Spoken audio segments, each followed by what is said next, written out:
नमस्कार, स्वागत है आपका। एनडीटीवी देख रहे हैं आप। मैं हूं आपके साथ ऋतु सिंह और सिटी सेंटर की शुरुआत करेंगे इस वक्त की बड़ी खबर के साथ जो बीजापुर से है। नक्सलियों ने कांग्रेस कार्यकर्ता की हत्या की है। कांग्रेस कार्यकर्ता की धारदार हथियार से हत्या कर दी गई। तो मृतक नागा भंडारी के भाई की भी हत्या हुई थी और तिरुपति भंडारी की भी नक्सलियों ने ही हत्या की थी।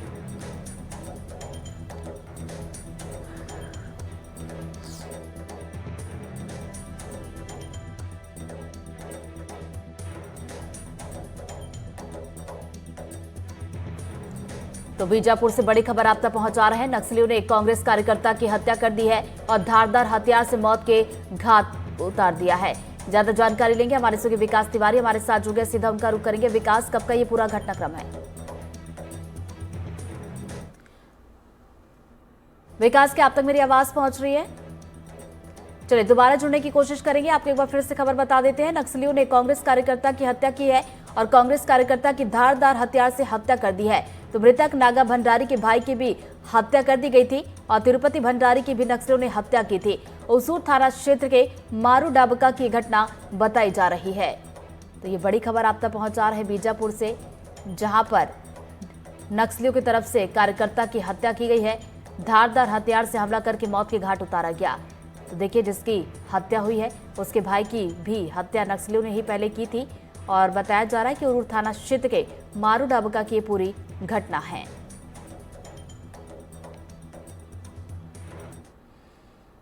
बढ़ते आगे उज्जैन से बड़ी खबर, जहां मकान में भीषण आग लगी है। शॉर्ट सर्किट से मकान में आग लगी। हादसे में 2 युवक बाल बाल बचे हैं। आग लगने से लाखों का नुकसान हुआ है और स्थानीय लोगों ने आग पर काबू पा लिया है। तो उज्जैन से इस वक्त की बड़ी खबर से आपको अपडेट करवा रहे हैं। मकान में भीषण आग लग गई है और आग लगने की वजह शॉर्ट सर्किट बताई जा रही है। इस पूरे घटनाक्रम में 2 युवक बाल बाल बचे हैं और आग लगने से लाखों का नुकसान भी यहां पर हुआ है। तो देखिए, स्थानीय लोगों ने अपने स्तर पर प्रयास किए, उसके बाद आग पर काबू पा लिया गया है। तो ये बड़ी खबर उज्जैन से पहुंचा रहे हैं। ये मौके की तस्वीर आपको दिखा रही है, वही मकान है जिसमें आग लगी है और वजह शॉर्ट सर्किट बताई जा रही है। 2 युवक हैं जो इस पूरे हादसे में बाल बाल बचे हैं। लाखों का नुकसान इस आग की वजह से हुआ है। स्थानीय लोगों ने फिलहाल आग पर काबू पा लिया है।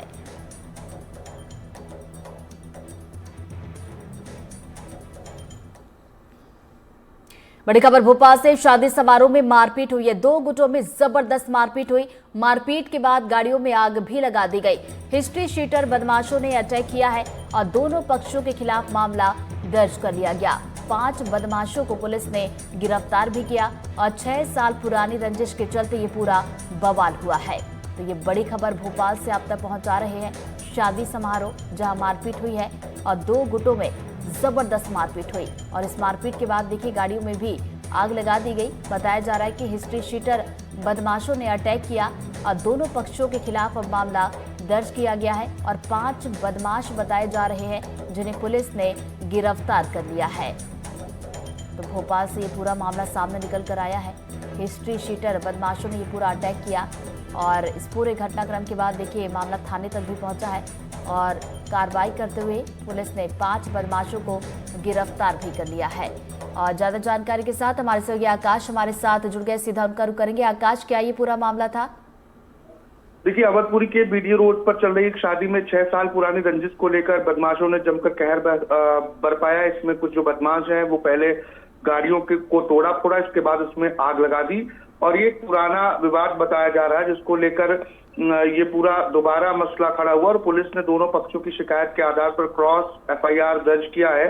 एक पक्ष ने अपनी शिकायत की है जबकि दूसरे पक्ष ने भी अपनी अलग शिकायत दर्ज कराई है। अब पूरे मामले की पुलिस जांच पड़ताल कर रही है। बताया जा रहा है कि हिस्ट्री शीटर बदमाश है जिन्होंने इस पूरी वारदात को अंजाम दिया है। न सिर्फ इन्होंने मारपीट की है बल्कि वहां खड़ी वाहनों के साथ तोड़फोड़ करने के साथ ही उन वाहनों में भी आग लगाई है। 5 लिस्टेड बदमाशों को इस पूरे मामले में पुलिस ने अब तक गिरफ्तार किया है। चलिए, बहुत बहुत शुक्रिया आकाश आपका जानकारी के लिए। तो देखिए, शादी समारोह था, इस दौरान ही पूरी मारपीट हुई है और इस घटनाक्रम में 2 गुटों में जबरदस्त मारपीट हुई है। बदमाशों को गिरफ्तार कर लिया गया है। बढ़ते आगे ग्वालियर से बड़ी खबर, जो पीएचई विभाग में अनुकंपा नियुक्ति घोटाला हुआ। एक कर्मचारी की 2 बार मौत बताई गई है। दोनों बेटों को अनुकंपा नियुक्ति मिली है। पहली बार मौत पर बड़े बेटे को नौकरी मिली तो दूसरी बार छोटे बेटे को नौकरी दे दी गई। तो ये बड़ी खबर ग्वालियर से आ रही है। पीएचई विभाग का ये पूरा मामला है। अनुकंपा नियुक्ति में घोटाला किया गया है। एक कर्मचारी जिसकी 2 बार मौत बताई गई और दोनों बेटों को अनुकंपा नियुक्ति दी गई है। ग्वालियर के पीएचई विभाग में एक अलग ही तरह का घोटाला सामने आया है और यह घोटाला है अनुकंपा नियुक्ति पाने का। ग्वालियर के पीएचई विभाग में कार्यरत एक कर्मचारी की मृत्यु के नाम पर उसके 2 पुत्रों ने नौकरी पाली और सबसे बड़ी बात यह है कि यह नौकरी अलग अलग सालों में पाई गई, यानी एक व्यक्ति 2 बार मरा और 2 बार अलग अलग समय में उनके बेटों ने इस पर नौकरी पाली। इनमें से एक बेटा तो नौकरी करने के बाद उसकी भी मृत्यु हो गई।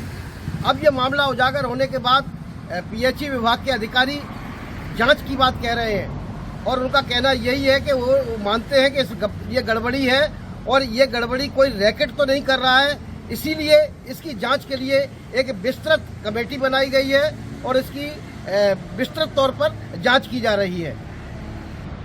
अब देखना यह है कि यह जांच किस गति से चलती है और किसी मुकाम तक पहुंचती है या नहीं। ग्वालियर से देव श्रीमाली, एनडीटीवी। रूप सिंह करके कोई कर्मचारी था जो एक लेटर में नियमित कूली दिखाया गया है और एक लेटर में उसको कार्यभारत में दिखाया गया है। वास्तव में उसकी मृत्यु 2021 में हुई है, लेकिन उसने फाल्स, ऐसा प्रतीत होता है कि फर्जी दस्तावेज तैयार करके उसकी मृत्यु 2007 में दर्शा के उसके पुत्र को नियुक्ति दी गई थी। तो उसकी हम जांच कर रहे हैं। उसकी पत्नी को पेंशन का प्रकरण भी मैंने निकलवाया है। यदि कोई कर्मचारी की मृत्यु होती है तो उसको पेंशन मिलती है, तो उसकी डिटेल निकलवाई तो उसको 2023 से पेंशन भूरी बाई को मिलना स्टार्ट हुआ है। इससे ये तो सुनिश्चित है कि उसकी मृत्यु 2021 में ही हुई है। तो ये प्रथम दृष्टया ये मामला मतलब धोखाधड़ी पूर्व नियुक्ति। दूसरे बेटे की नौकरी कब लगी इसमें? वो 2023 में, अच्छा, मतलब मृत्यु के बाद लगी है। उसमें उसका मृत्यु प्रमाण पत्र भी है, लेकिन जो 2007 में और 8 में उसकी नियुक्ति हुई है उसमें ना तो उसका मृत्यु प्रमाण पत्र है, ना उसके कोई दस्तावेज है, सीधा पोस्टिंग लेटर है। बड़ी खबर ग्वालियर से। पुलिसकर्मी पर अवैध वसूली का आरोप लगा है। एंट्री के नाम पर ट्रैक्टर ट्रॉली चालक से वसूली के आरोप लगे हैं और अवैध वसूली करते पुलिसकर्मी की तस्वीर भी सामने आई है। एसपी ने आरोपी पुलिसकर्मी को सस्पेंड कर दिया है। ग्वालियर के माधोगंज इलाके का ये पूरा मामला बताया जा रहा है और ज्यादा जानकारी लेंगे वरिष्ठ सहयोगी देव श्रीमाली जी हमारे साथ जुड़ गए, सीधा उनका रुख करेंगे। देव जी, इस पूरे मामले में क्या कुछ कार्रवाई हुई है? कल अचानक ये वीडियो वायरल हुआ और उसमें वो साफ दिखाई दे रहा है। दरअसल ये माधोगंज थाना क्षेत्र के आसपास का इलाका था और वहाँ जो है ट्रैक्टर ट्रॉली से ये एक जो हेड कांस्टेबल था वो पैसा ले रहा था। उस वीडियो में साफ दिखाई दे रहा था कि जब ट्रैक्टर ट्रॉली निकलती है तो इस बुलेट मोटरसाइकिल से पहुंचता है, वहाँ जो है इशारा करके उसको बुलाता है और मुट्ठी बंद करके, ताकि इस रेत के खेल में और ट्रैक्टर ट्रॉलियों से वसूली होती है उसी तरीके से बंद मुट्ठी करके वो उसको पैसे दे देता है। उसके बाद वो ट्रैक्टर चला जाता है। जो पुलिस वाला है वो इधर उधर देखता है कि किसी ने देखा तो नहीं और वो भी चला जाता है। लेकिन ये सारा खेल कोई देख रहा था और उसने चुपचाप से मोबाइल में इसको कैद कर लिया और ये वीडियो वायरल हो गया। जब रात में वीडियो वायरल हुआ तो उसके बाद पुलिस विभाग में हड़कंप मचा और उसकी तत्काल जांच पड़ताल की गई और एसपी ने इस मामले में माधोगंज थाने के जो जगदीश जाट करके जो है उसको तत्काल प्रभाव से सस्पेंड कर दिया है। तो चलिए, सस्पेंड किया। एक व्यक्ति जी देव जी, बात पूरी कीजिए। एक जो पकड़ा गया उसको तो सस्पेंड कर दिया है, लेकिन ग्वालियर के आसपास बल्कि ग्वालियर चंबल संभाग में हर जगह इस तरह की पुलिस द्वारा वसूली की जाती है, क्योंकि रेत और गिट्टी का इसके आसपास बड़ा कारोबार है और उसमें सारे लोग लिप्त हैं और ऐसे ही पैसे फेंकते, कहीं तो फेंकते हुए जाते हैं, कहीं मुट्ठी में बंद करके पैसे दे जाते हैं। लेकिन तो इस तरह की चीजें होती रहती है और यहाँ पर एक और तस्वीर आई थी जिसके बाद एक कार्रवाई की गई। बहुत बहुत शुक्रिया देव जी आपका जानकारी के लिए। बढ़ते आगे रायपुर से बड़ी खबर, जहां पर बड़ा सड़क हादसा हुआ। ट्रेलर और मिनी ट्रक की टक्कर हुई और हादसे में 13 लोगों की मौत हो गई है। इस एक्सीडेंट में 15 लोग घायल भी हुए हैं, जिन्हें अस्पताल ले जाया गया है और इलाज जारी है। तो बड़ा दर्दनाक ये हादसा रायपुर में हुआ है, जहां पर ट्रेलर और मिनी ट्रक की जोरदार टक्कर होती है। टक्कर इतनी जबरदस्त थी कि 13 लोगों की इसमें जान चली गई और 15 लोग इसमें घायल हुए हैं। तो बड़ी खबर रायपुर से आप तक पहुंचा रहे हैं। जितने लोग भी इसमें घायल हुए सभी को अस्पताल में भर्ती करवाया गया है, जिनका इलाज जारी है।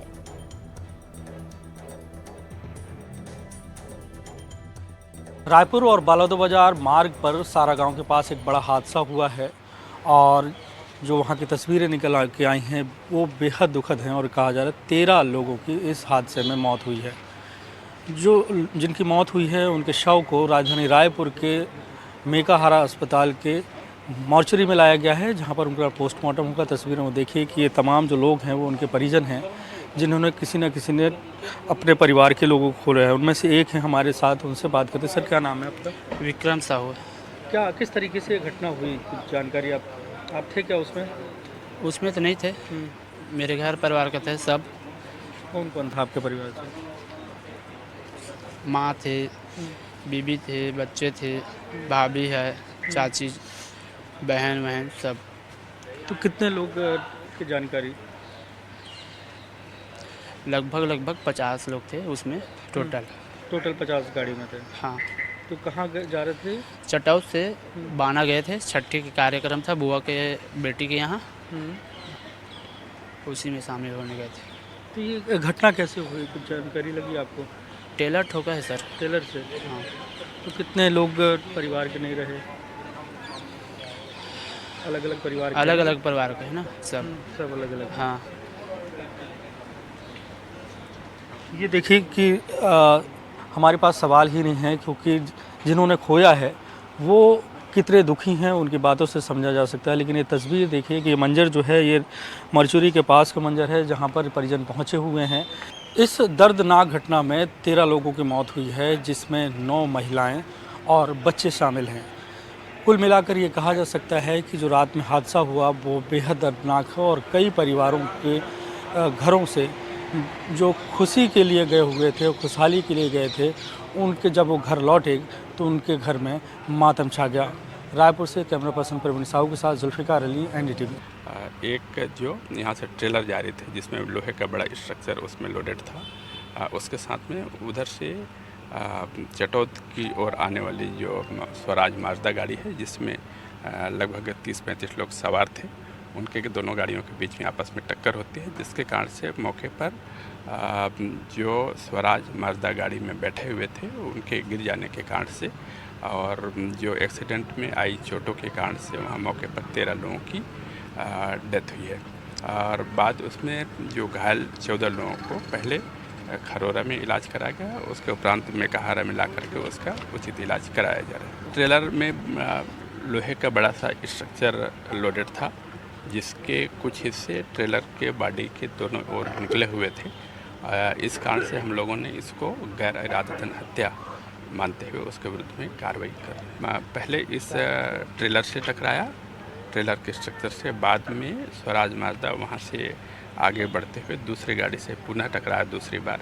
देखिए, बंगोली के पास रात में 12 बजे के आसपास जानकारी मिली थी कि एक स्वराज माजदा और ट्रेलर हुई। हमारे वहाँ के विधायक जी हैं, दर्शनीय विधायक जी, उन्होंने बताया। तत्काल प्रशासन की टीम एक्टिव हुई और मौके पर जाकर तुरंत जो घायल थे उनको भी आसपास के जो स्वास्थ्य केंद्र थे वहाँ प्राथमिक उपचार कराया गया, लेकिन उसमें 13 लोगों का निधन हुआ।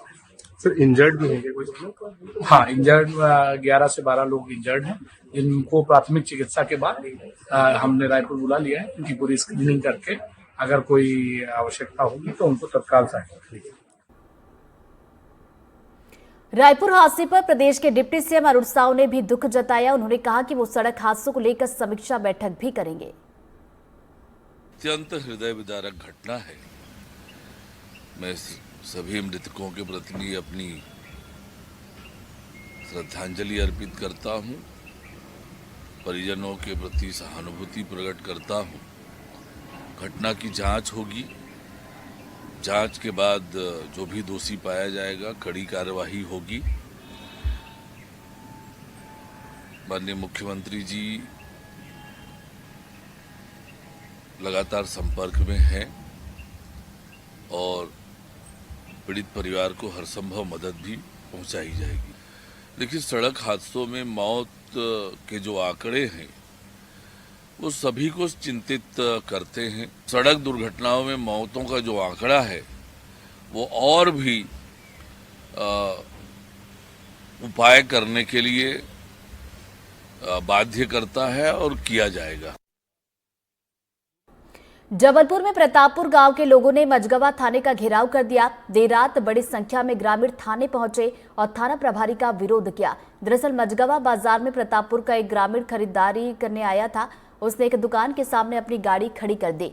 इस दौरान मझगवा थाना प्रभारी मौके पर पहुंचे और चालानी कार्रवाई की बात की है, जिसको लेकर दोनों में बहस हो गई। आरोप है कि इस दौरान थाना प्रभारी ने ग्रामीण से मारपीट शुरू कर दी, जिसके बाद ग्रामीणों का गुस्सा फूट पड़ा और विरोध करने थाने पहुंच गए।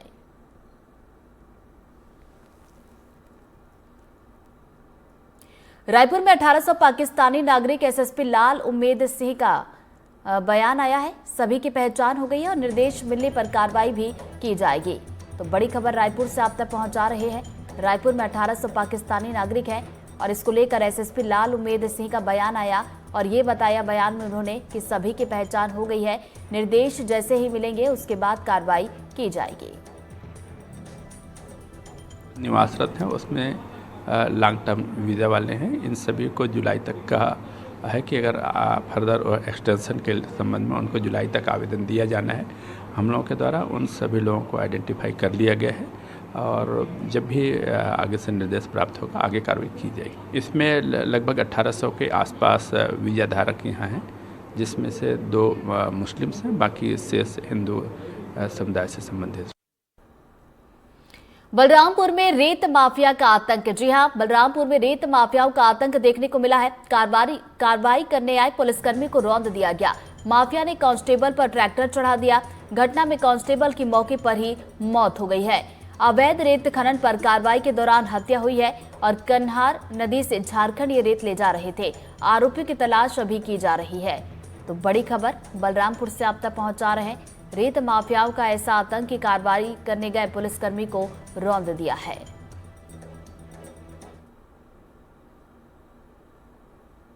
बलरामपुर जिले की छोटी बड़ी नदियों का अस्तित्व इन दिनों खतरे में है। रेत खनन माफिया लगातार जिले में अवैध तरीके से रोजाना 300 से 400 गाड़ी रेत निकालकर बेच रहे हैं। जिले में अवैध रेत खनन का काम कई महीनों से चल रहा है, लेकिन प्रशासन की तरफ से कोई कार्रवाई नहीं हुई है, जिसके चलते खनन माफिया के हौसले और बुलंद होते जा रहे हैं। बड़ी बात यह है कि जहां पर यह खनन हो रहा है वो छत्तीसगढ़ सरकार के कृषि मंत्री रामविचार नेताम के गृह गांव के पास का है। बताया जा रहा है कि इलाका झारखंड और छत्तीसगढ़ बॉर्डर पर है। ऐसे में रेत माफिया बगैर नंबर प्लेट की गाड़ियों से रेत का खनन करते हैं और झारखंड के शहरी इलाके में बेच देते हैं। इस वक्त मैं मौजूद हूं बलरामपुर जिले के रामचंद्रपुर विकास खंड क्षेत्र में आने वाले धौली ग्राम पंचायत में, और धौली ग्राम पंचायत में ही जो झारखंड से लगा हुआ गांव है और सीमावर्ती इलाका है। यहाँ कन्हर नदी है जो झारखंड बह के जाती है। मैं इस वक्त वहीं मौजूद हूँ। आप मेरे पीछे देख सकते हैं कि यहाँ ट्रैक्टर 1 2 3 4 5 6 7 की संख्या में ट्रैक्टर गाड़ी यहाँ पर मौजूद है और सभी पे अवैध रूप से बालू लोड हो रहा है। दिन दहाड़े जो अवैध रेत उत्खनन का जो गोरख धंधा है उसे जो रेत माफिया है अंजाम दे रहे हैं। ऐसे साल भर से चल रहा है और नहीं तो देख रहे हैं कि 3 महीना से बालू अभी चल रहा है लगातार। कितनी गाड़ियां यहाँ पर लगे रहती है दिन में? दिन में देख रहे हैं कि 25 गाड़ी 30 गाड़ी लगता है। ये सब गाड़ियां हैं, कहाँ से आती है और कहाँ बालू को ले जाया जा रहा है? नगर झारखंड से सब आते हैं, धुरकी से आते हैं, सब इधर से पूरा झारखंड से इधर आते हैं, पूरा अगल बगल से पूरा। जो माइनिंग डिपार्टमेंट है या राजस्व डिपार्टमेंट पहुंचते हैं कभी? हम लोग सब जगह बताए हैं, राजस्व भूमि में बताए हैं और थाने में भी बताए हैं। अब इसको देख रहे हैं अपना जो इधर क्षेत्र है छत्तीसगढ़ क्षेत्र में, वो हम लोग जो है आवेदन लगाए हैं कि बालू लीज कराया जाए और नहीं तो ये सब बालू जो है झारखंड चला जाएगा। कब से यहाँ पर बालू का ढुलाई? यहाँ लगभग सर अक्टूबर नवंबर से यहाँ मैंने शुरू होता है बालू। अक्टूबर में जो रास्ता बना रहे थे उस समय, और नवंबर से आपका मैंने धीरे धीरे शुरू कर दिया। कितनी गाड़ियाँ लगती हैं यहाँ पर? लगभग करीबन सर यहाँ रात में करीबन 40 से 50 गाड़ी, 50 गाड़ी 60 गाड़ी 60-70 गाड़ी मैंने लगता है। नीचे भी है एक साइड, वहाँ भी लगता है, ये इसमें भी है, दोनों साइड में मतलब मैंने गाड़ी लगता है। दिन में कुछ कम चलता है, बाकी रात को ज्यादा गाड़ी चलता है। जिला प्रशासन की तरफ से कुछ रोक जो जिस पर बालू का ढुलाई ना हो, उत्खनन ना हो, इसके लिए कुछ अधिकारी यहाँ पहुँचते हैं, क्या कार्रवाई करते हैं? वो सब जो सर हम लोग कार्रवाई इसका पंचायत से हम लोग एक आवेदन पत्र बना के दिए हैं। एक दिन सुनने में आया, अभी मंगलवार जो था सर, उस दिन आए थे और 6, 7, 8 गाड़ी मैंने बता रहे हैं लोगों ने पकड़ के ले गए थे। उस समय हम थोड़ा सा पिछुआ गए मैंने, लेकिन हम पहुँचे और उस समय देख रहे हैं कि गाड़ी को वहाँ ले जा करके रास्ता में कुछ मैंने उधर आगे ढूंढा है और उधर छोड़ दिया गया और गाड़ी फिर आपस में आया। कौन पहुंचा था यहाँ पर? यहाँ पे जो गाड़ी पकड़े छोड़ दिए वो सनावल थे, सनावल थाना का था। सनावल थाने से आया थे, मैंने पता चल रहा है। हाँ, तो हम पिछुआ गए थे, इसलिए हम नहीं भाई बढ़िया समझ पाए। अब पता नहीं, अब जब यहाँ हम पता किए तो बता रहे हैं कि जो हम लोग मिल लिए हैं, ऐसे कर दिए हैं, लेबर लोग मैंने बता रहे हैं कि हम लोग मैंने मतलब लेन देन करके मैंने अथी कर दिए हैं। अब क्या चाहते हैं आप लोग? हम लोग ये चाहते हैं कि यहाँ बालू ना उठे और जो हम लोग के यहाँ गाड़ी लग रही है इस सब की कार्रवाई होना चाहिए और स्टाफ लोग जो मैनेज करते हैं उन पर भी कार्रवाई होना चाहिए। इसलिए होना चाहिए कि यहाँ की संपदा हमारा है, पुलिस थाने वाले उन लोग होते कहाँ हैं कि यहाँ पर उन लोग मैनेज करेंगे, पैसा लेंगे और हम लोग झाल बजाते रहेंगे घरे। खबर दिखाने के बाद भी जिला प्रशासन जागता है या फिर नहीं? माइनिंग डिपार्टमेंट की नींद खुलती है या नहीं? अवैध रूप से जो बालू उत्खनन कर रहे हैं इन पर किसी भी तरह का कार्रवाई होता है या नहीं, यह तो देखने वाली बात होगी। विजेंद्र कुमार, NDTV, बलरामपुर। बड़ी खबर भोपाल से। सिंगापुर में पढ़ने वाली छात्रा से अभद्रता हुई है। इंडिगो एयरलाइंस पर अभद्रता का आरोप लगा है। पासपोर्ट डैमेज के नाम पर यात्रा करने से रोका गया है। पीड़िता और इंडिगो स्टाफ के साथ कहासुनी हुई है। एयरपोर्ट स्टाफ बदसलूकी का भी आरोप लगा है। छात्रा को भोपाल से मुंबई और फिर सिंगापुर जाना था। तो ये बड़ी खबर पहुंचा रहे भोपाल से आप तक। सिंगापुर में ये छात्रा पढ़ती है जिसके साथ अभद्रता हुई है और इंडिगो एयरलाइंस पर अभद्रता का आरोप लगा है। आज मेरी फ़्लाइट थी भोपाल से सिंगापुर वाया मुंबई। रात को 10:30 बजे मेरी मुंबई की फ़्लाइट थी भोपाल एयरपोर्ट से और आगे मुंबई में 8 घंटे के लेओवर के बाद मेरी सिंगापुर की फ़्लाइट थी। इंडिगो से फ़्लाइट थी मेरी और मेरे को एयरपोर्ट पे मैं उतरी हूँ, एयरपोर्ट पे मैं एंटर की हूँ और मेरे को चेक इन काउंटर पे उन्होंने पहले बिठा दिया एक साइड करके कि आपको अभी हम चेक इन नहीं कर सकते। मैंने पूछा क्यों, क्या इशू हुआ? बोले आपके पासपोर्ट में कुछ इशू है। फिर उन्होंने अपने सुपरवाइज़र को बुलाया, वो बोले आपका पासपोर्ट डैमेज दिख रहा है। ये देखिए मेरा पासपोर्ट में क्या डैमेज है। मेरा नाम सब क्लियर है, मेरी फ़ोटो क्लियर है। मैं इस पासपोर्ट को लेके सब जगह ट्रैवल की हूँ। मैं अभी सिंगापुर से 1 हफ़्ते पहले आई हूँ घर, 1 हफ़्ते की छुट्टी के लिए और वहाँ जाके अभी मेरी क्लासेस हैं, मेरी पढ़ाई है। मेरा पूरा पासपोर्ट एकदम ठीक है, खाली थोड़ा 3 साल पुराना हो चुका है। इसमें मैं US ट्रैवल कर चुकी हूँ, मलेशिया, वियतनाम, सब जगह ट्रैवल की हूँ मैं। वहाँ पे मुझे उन्होंने 2 घंटे बिठा के रख दिया कि अभी हम कंफर्म करेंगे। मेरे पेरेंट्स मुझे ड्रॉप करके चले गए थे एयरपोर्ट पे, मैं अकेली थी वहाँ कोई मेरी नहीं सुन रहा था। इंडिगो वालों ने बोल दिया हम आपको ट्रैवल नहीं करने दे सकते और मुझे उन्होंने धक्के दे के और एक तरफ कर दिया। मैंने एयरपोर्ट सिक्योरिटी से सबसे मदद मांगी कि मेरे को क्यों ट्रैवल नहीं करने दे रहे, मेरा पासपोर्ट बिल्कुल ठीक है। मेरे को वो गूगल सर्च करके दिखा रहे हैं कि आपका पासपोर्ट डैमेज्ड है। दिस लेडी सेड इनका नाम बताइए मुझे इनका नाम बताइए, इनका नाम बताइए वरना। दिस लेडी सेड इनका नाम बताइए मुझे इनका नाम बताइए। मुझे क्या डैमेज है इसमें, आप बताइए मुझे। कुछ डैमेज है सर, आप बताइए। ऐसे मत पूछिए सर, तो फिर वो लोग कोई नहीं सुन रहा है ना, तो मैं क्या करूँ? फिर मेरे को तो एक्सटर्नल हेल्प लेना पड़ेगा ना। सर, मेरे को इमिग्रेशन डिनाई कर सकता है, एयरलाइन नहीं डिनाई कर सकती है। They are not in the authority. Just मुझे 5 मिनट दीजिए। आप मेरे को बताइए, आपने देखा इसमें कोई डैमेज? ये हमारा नहीं है पर आपने कोई डैमेज देखा इस पे? आप मुझे 5-10 मिनट दीजिए। देखिए कोई कैमरा पे आ नहीं रहा ना। अभी आपने सबने बोला कोई डैमेज नहीं है।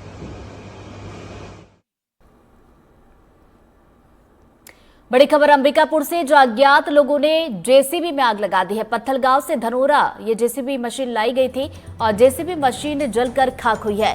फायर ब्रिगेड के पहुंचने तक ये जेसीबी जल गई और दरिमा थाना क्षेत्र के धनोरा गांव का ये पूरा मामला बताया जा रहा है। और ज्यादा जानकारी लेंगे, हमारे सहयोगी रोमी हमारे साथ जुड़ गए, सीधा उनका रुख करेंगे। रोमी, क्या पता चल पाया किसने आग लगाई? देखिए, अभी तक इस पूरे मामले की पुलिस जांच कर रही है, लेकिन जिस प्रकार से कल दरिमा क्षेत्र अंतर्गत धनोरा गांव में जो एक मामला सामने है, उससे कहीं न कहीं लोगों में एक भय का माहौल है। इसी रात अज्ञात लोगों ने जिस प्रकार से जेसीबी वाहन में आग लगाई, आग लगने के बाद जिस प्रकार से माहौल बना, उससे लेकर कहीं न कहीं पूरे क्षेत्र में दहशत माहौल है। उसके बाद तत्काल फायर ब्रिगेड आकर आग को बुझाई, लेकिन आग से पूरी तरह जेसीबी मशीन पूरा जल गया, खाक हो चुका है। लेकिन सबसे महत्वपूर्ण पुलिस पूरे मामले में FIR दर्ज कर ली है और अज्ञात लोगों की जांच में जुट चुकी है ताकि जल्द जल्द पूरा मामला चल सके। जी चलिए, बहुत बहुत शुक्रिया रोमी आपका जानकारी के लिए। और इसी के साथ सिटी सेंटर में फिलहाल इतना ही। नमस्कार।